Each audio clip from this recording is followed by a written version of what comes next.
fabled heat, where magic meets desire. Subscribe to ignite the fantasy. My mother's announcement echoed through the throne room, bouncing off the stone walls and leaving an eerie silence in its wake. I stood frozen beside her, my fingers digging into the velvet armrest of my chair. The crowd's collective gasp still hung in the air like a physical thing.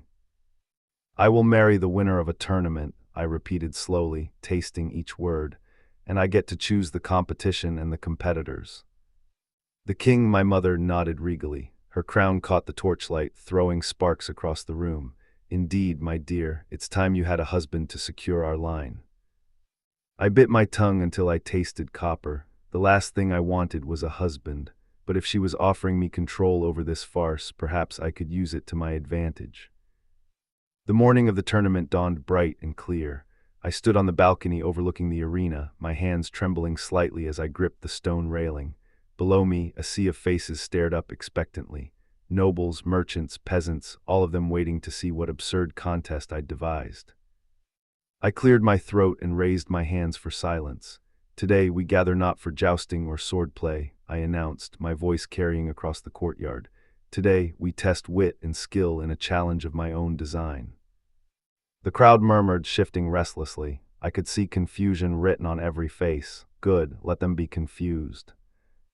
"Behold," I gestured dramatically to the arena floor, "our competitors." A gasp rippled through the audience as the contestants filed in.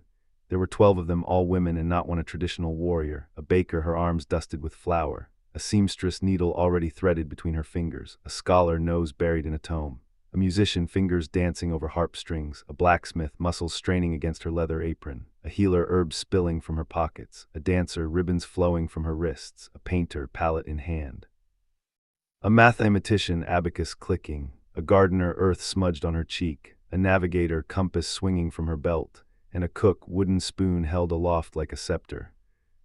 "What is this madness?" a voice shouted from the crowd. "How can a baker defeat a knight?" I smiled, my heart racing. "Oh, but that's just it. This isn't about defeating anyone. This is about finding the woman whose talents complement my own, whose mind intrigues me, whose spirit calls to mine." I raised my voice, letting it ring across the arena. "The tournament I have devised is simple. Each of you will face a series of challenges, not of brawn, but of brain and heart and skill.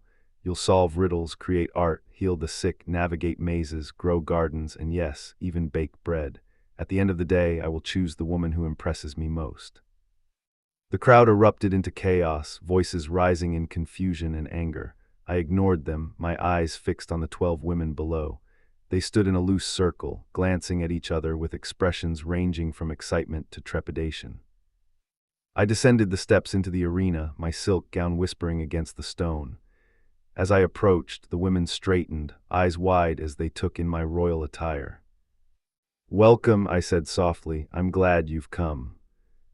The baker stepped forward, wiping her hands on her apron.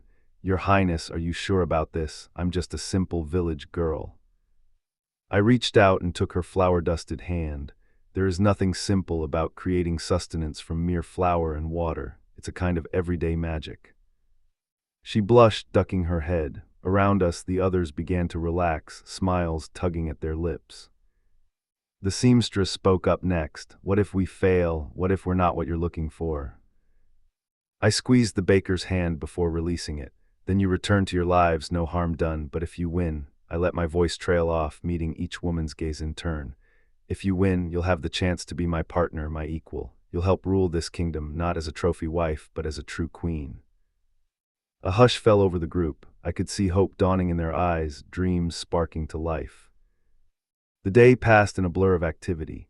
I moved from challenge to challenge, watching in awe as these women displayed skills I'd never imagined.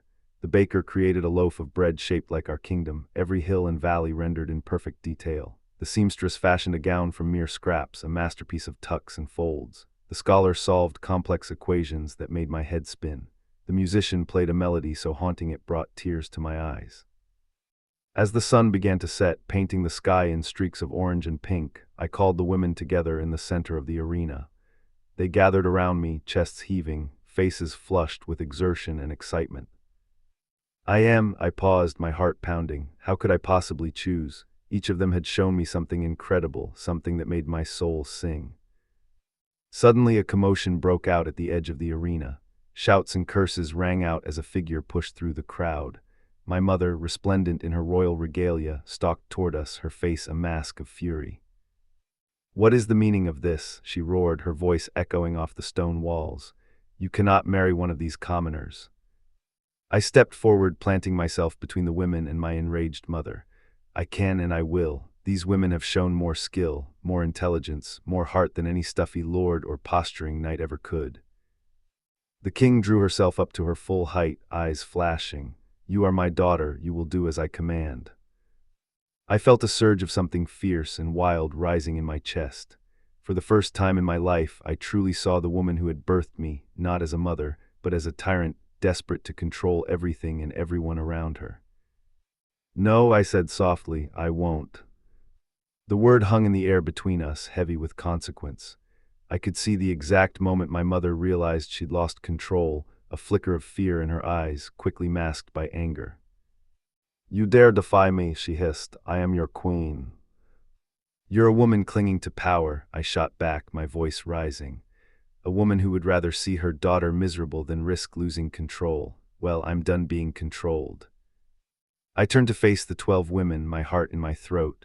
"I choose all of you," I declared. "Not just one but all. We'll rule together as equals. We'll build a kingdom where skill and merit matter more than birth and title."